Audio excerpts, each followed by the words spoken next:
Hey campers, welcome to Bible Gems. Today we're going to be learning about Nebuchadnezzar's dream and how God used Daniel to witness to the king. Isn't that right, Julie? Julie? Julie? Whoa! Where am I? Welcome to your dream. I'll be your tour guide today. Right here we have the dream board. Press any button and it will transport us to a different place in your mind. Can I try it? Yeah, press a button. Good one. Oh, that's a strange statue. Yeah, a man from the Bible had a strange statue in his dream once. His name was King Nebuchadnezzar. Wow, it looks so real. I could almost... Huh? Oh! Dear, help me! Get me out of here! Oh, that was not a statue. I could have told you that. Let's try another place. May I have the greatest pleasure of introducing you to the King of Babylon. Your Majesty. Huh? Oh, not again! Oh! Julie! Hey, Julie! Wake up! They're about to start Bible Gems. Thank you all for tuning in. Have fun!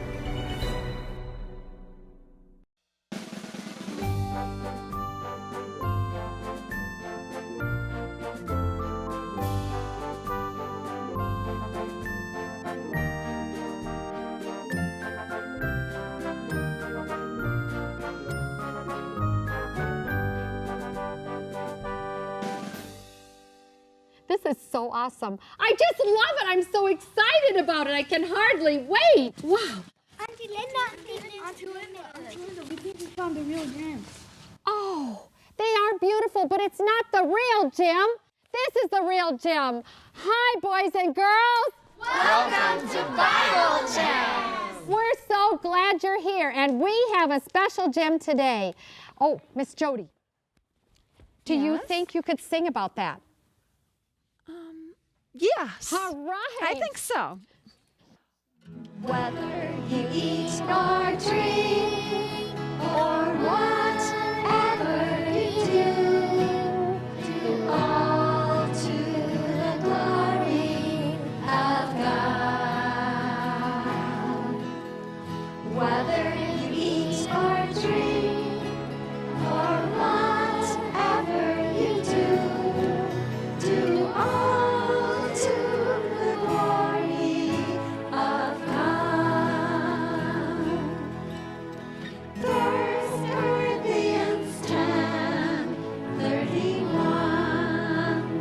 Awesome. Uncle Aaron, do you think you could also tell about that? Yes, I've got a Bible Gem story just for you guys today. Awesome. The story I'm telling today begins with the nation of Israel, and they continued to rebel against God to the point where God had to let them go, and God brought another nation, the nation of Babylon. And they came in and they destroyed Jerusalem, and they took with them many of the young princes and boys. How would you feel if you were taken away from home as a slave? How would you boys and girls feel? Would you feel good or bad? Bad. Daniel felt bad and he was sad. But he still had some friends that came along with him. Daniel's friends were Hananiah, Mishael, and Azariah. And once they got to Babylon, there the king's name, what was the king's name? Who knows the king of Babylon's name? Nebuchadnezzar. That's right, Nebuchadnezzar. You guys want to say that together? Nebuchadnezzar. Whoa, that's a long one, isn't it? Well, King Nebuchadnezzar was there, and he had a plan to change all of their names. So they changed Daniel's name to Belteshazzar, and the other three to, who knows the three Babylonian names? Right here. Shadrach, Meshach, and Abednego. That's right, Shadrach, Meshach, and Abednego. What they tried to do was to change their names and change their identities so that they would forget their God. They would forget their homeland of Jerusalem where they came from. But during that time, they were asked to eat certain foods and certain drinks that they knew weren't right. They knew that drinking wine was bad. And so Daniel and his friends decided to stand up for what was right and say, no, we're not going to eat the king's delicacies or the wine. Well, do you think that the Babylonians thought that that was okay? No. They said, you need to eat this, or else you guys will look weak and it just won't be good. But they said, no, test us for 10 days. Give us vegetables and water, and we know that we will be okay if we do that. And so they agreed, and for 10 days, they ate vegetables and water. And guess what happened after those 10 days? They looked healthy. And they said, okay, we'll let you for the remainder of the time, about 3 years, go by eating fruits and vegetables. And after 3 years go by, the king, Nebuchadnezzar, came and he evaluated, he tested, he looked at all of the wise men, all of the Hebrew boys, to see who really was the wisest and the most knowledgeable.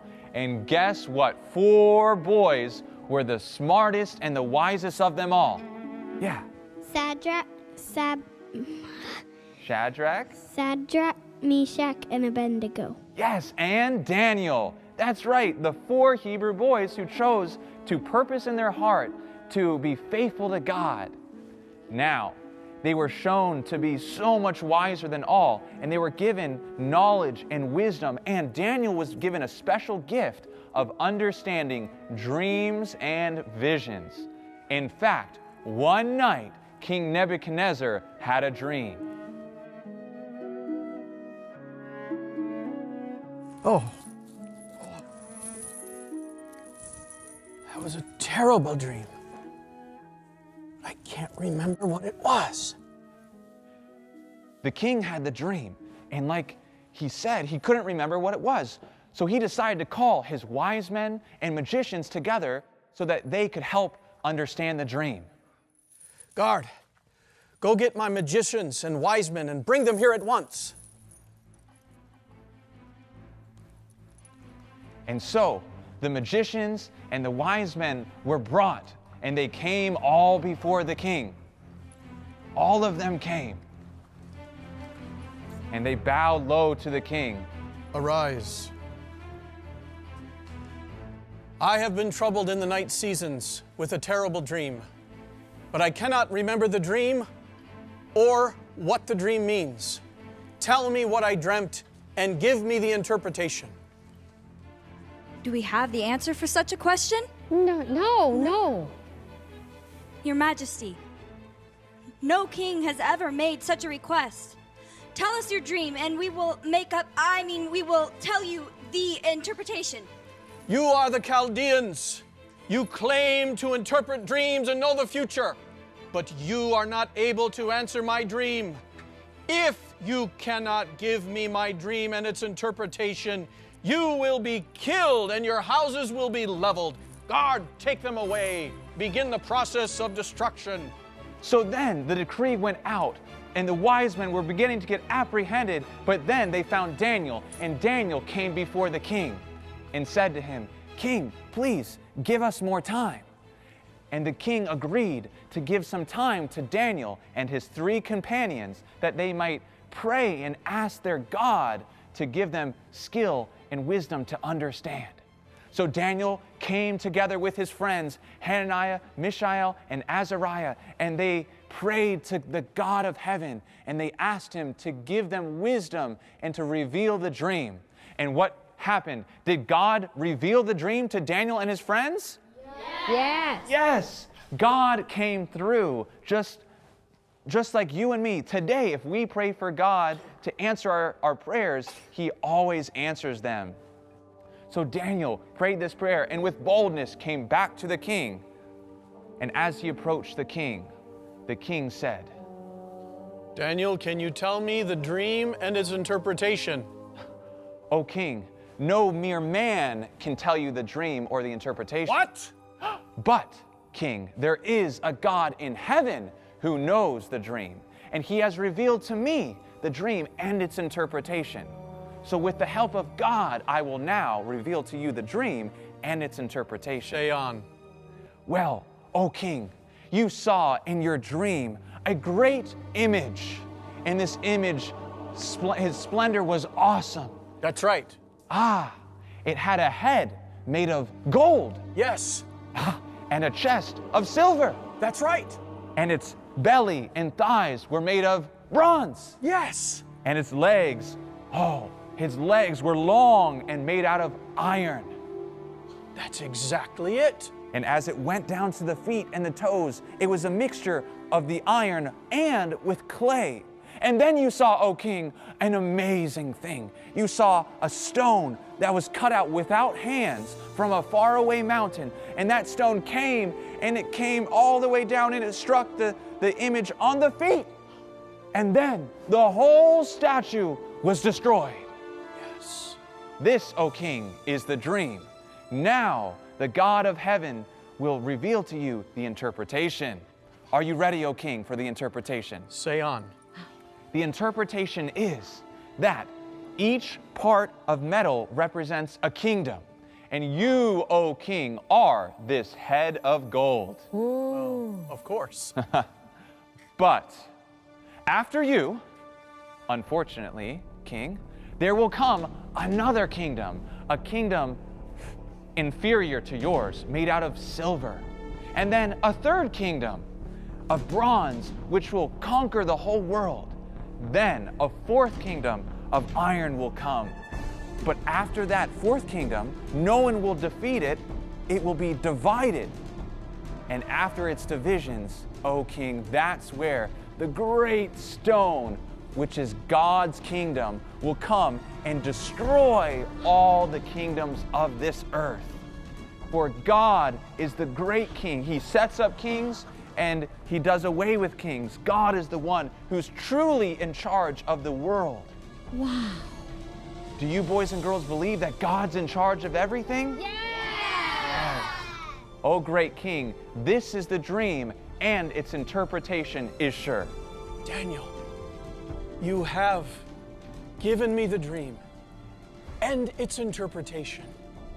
There is no other God but the God of heaven. I acknowledge and worship the God of heaven. And that's when Nebuchadnezzar first began to get a grasp of the truth of the power of Yahweh, the God of Daniel and of Shadrach, Meshach, and Abednego. Now, boys and girls here and boys and girls at home, do you want to put your trust into the hands of a God who has the power to raise up kings and to bring them down? Do you want to be faithful like how Daniel was faithful and he purposed in his heart not to defile himself with the bad food or the bad drink, but to be faithful to God? Yes, I stand for God. Do you stand for Him? Yes.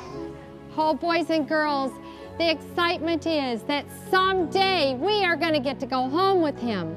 But until then, we must let Him keep us faithful. So search the Scriptures, find those hidden gems, and put them in your hearts, because truly, Jesus is coming again. Well, that's all the time we have. Come back and see us at Bible Gems.